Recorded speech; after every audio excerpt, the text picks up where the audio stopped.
ঘটনা এক। হলের পাতলা ডালে আজও একজন হাত ধুয়ে গেছে ভুল করে। জিওলজির শেষ বর্ষে পড়া রফিক সেই দৃশ্য নিজ চোখে দেখেছে।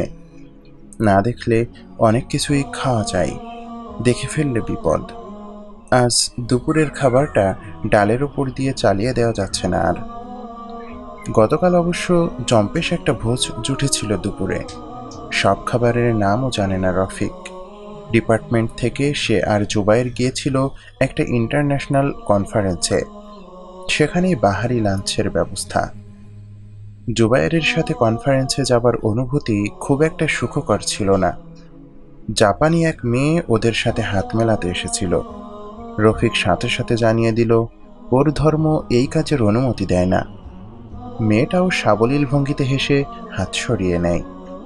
ঠিক তখনই জুবায়ের আগ বাড়িয়ে খুব করে মেয়েটার হাত ঝাঁকিয়ে দিয়ে বলল সে বেশ লিবারেল, এসব রিচুয়াল গুণাধার্মিকদের জন্য। হতভম্ব মেয়েটা দুজনের সাথেই কিছুক্ষণ কথা বলে বিদায় নিয়েছিল।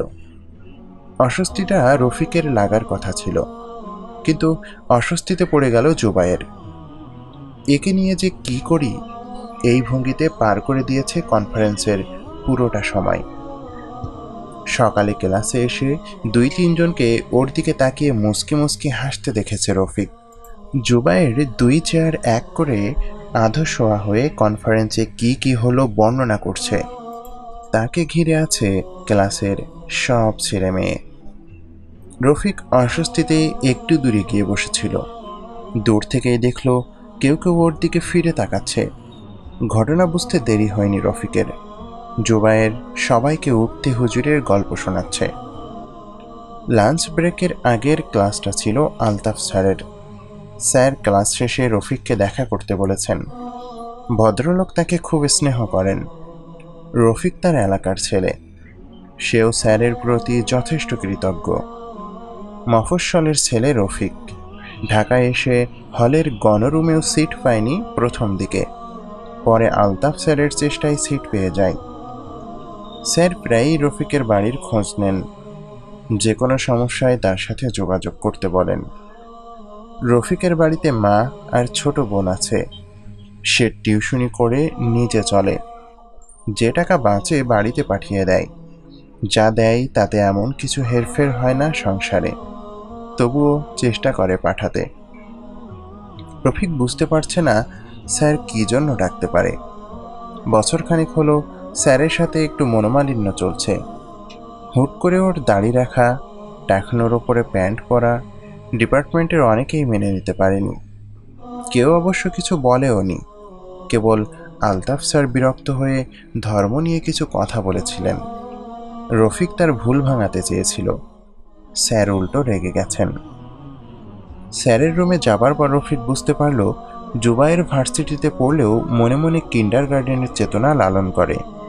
প্লে গ্রুপের বাচ্চারা যেমন কথায় কথায় নালিশ দেয়, জুবায়েরও ঠিক তাই করে বসেছে।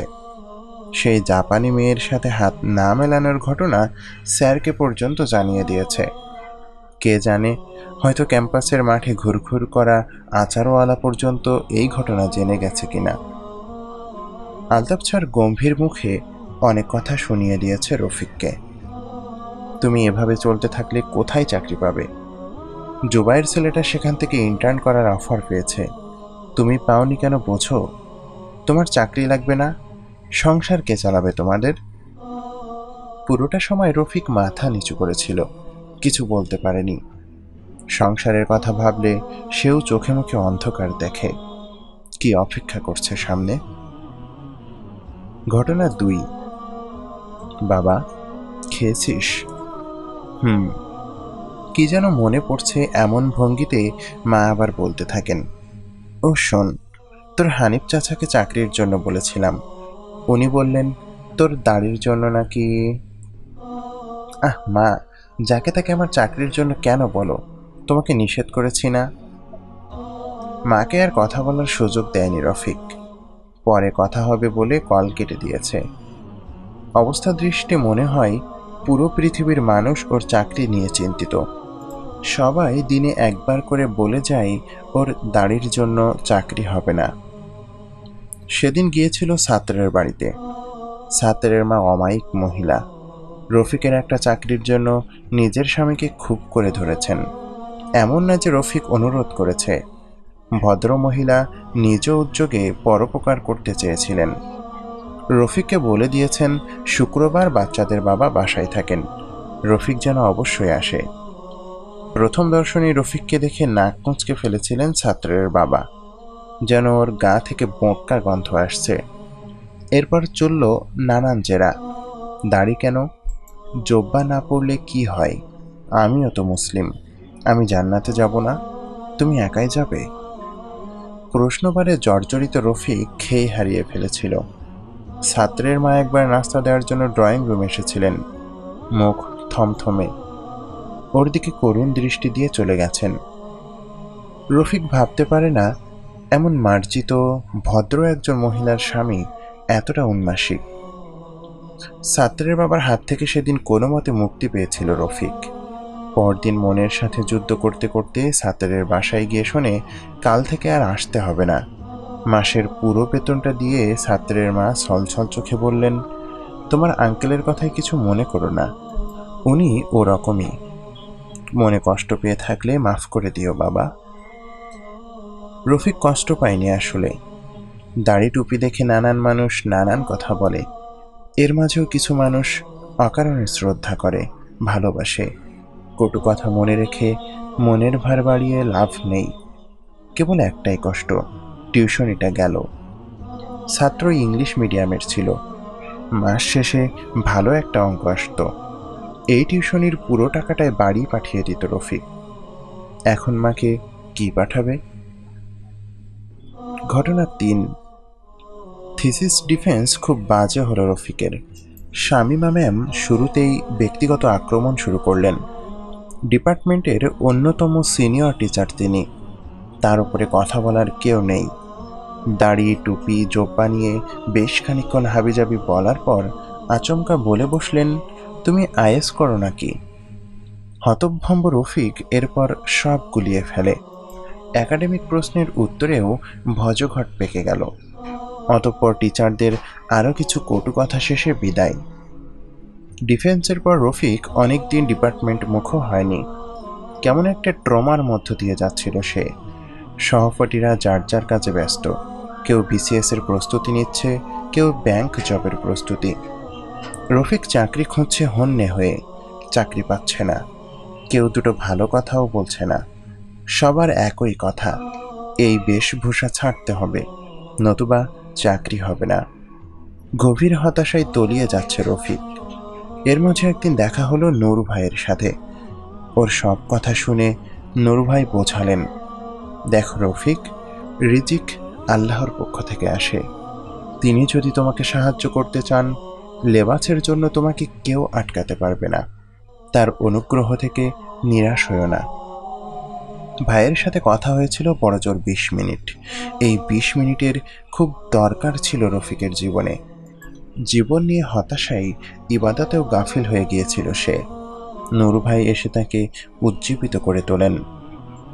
সেদিন থেকে রফিক অনর্থক দুশ্চিন্তা বাদ দিয়েছে। চাকরির চেষ্টা সে করে যাচ্ছে, তবে না হলে হতাশায় ডুবে যাওয়ার কিচ্ছু নেই। বরং এই সময়টা সে কুরআন হিফজ করবে। চাকরি বাকরি শুরু হয়ে গেলে অবসর পাবে না আর। এখনই সময় আল্লাহর সাথে সম্পর্ক মজবুত করার। ঘটনা ৪। সবচেয়ে সুন্দর জুব্বাটা পরে গায়ে আতর মেখে বের হয়েছে রফিক। আজ ইন্টারভিউ আছে, একটা প্রাইভেট ভার্সিটিতে লেকচারার নিচ্ছে। রফিক জানত না, এক ব্যাচ জুনিয়র হাবিব জানিয়েছে খবরটা। হঠাৎ করে একদিন হাবিবের ফোন, ভাই এই ভার্সিটিতে অ্যাপ্লাই করে দেখেন। হাবিব বেছে বেছে কেনই বা ওকে বলল তা অবশ্য জানে না রফিক।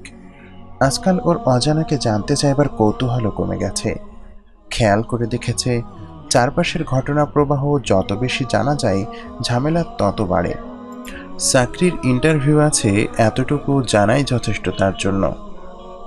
ইন্টারভিউ বোর্ডে রফিকের জন্য একটা চমক ছিল। এক্সটার্নাল স্বয়ং আলতাফ স্যার। থিসিস ডিফেন্সের কথা মনে পড়ে গেল ওর। সেদিন যখন কোনো প্রশ্নের উত্তর দিতে পারছিল না সে, সবচেয়ে বেশি ক্ষেপে গিয়েছিলেন আলতাফ স্যার। ওর সুপারভাইজার স্যারও এত রাগেননি যতটা আলতাফ স্যার রেগেছিলেন। আজ স্যারকে দেখে সেই ট্রমার কথা মনে পড়ে গেল। রফিক নিজেকে শাসায় মনে মনে। নূর ভাই বলেছিলেন, মানুষকে এমন স্থানে বসাবে না যে স্থান থেকে সে তোমার মনের নিয়ন্ত্রণ নিয়ে ফেলতে পারে। ওই স্থান কেবল আল্লাহর। মানুষকে ভয় পেও না। চমৎকার একটা ইন্টারভিউ হলো রফিকের। রুম থেকে বের হয়ে আসার পর আলতাফ স্যারও বের হয়ে আসলেন। খুশিতে রফিকের পিঠ চাপড়ে দিলেন।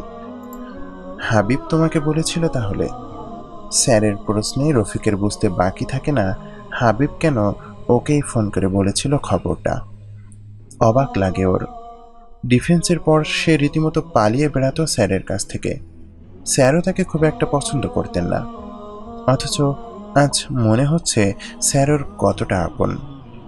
অন্তরের মালিক যিনি, কেবল তিনিই জানেন কেমন করে মানুষের মন বদলে যায়। পরিশিষ্ট। রফিক লেকচারার হিসেবে জয়েন করেছে সেই প্রাইভেট ভার্সিটিতে। মা আর ছোট বোনকে ঢাকায় এনেছে। যে মানুষগুলো আগে দূর দূর করত তারাও আজকাল কাছে ফিরতে চায়। রফিক কাউকে ফিরিয়ে দেয় না, সাধ্যের মধ্যে কিছু না কিছু করার চেষ্টা করে। যে উপেক্ষা আর অবজ্ঞার সাক্ষী হয়েছে একসময়, তার স্বাদ অন্যকে দেয় কি করে?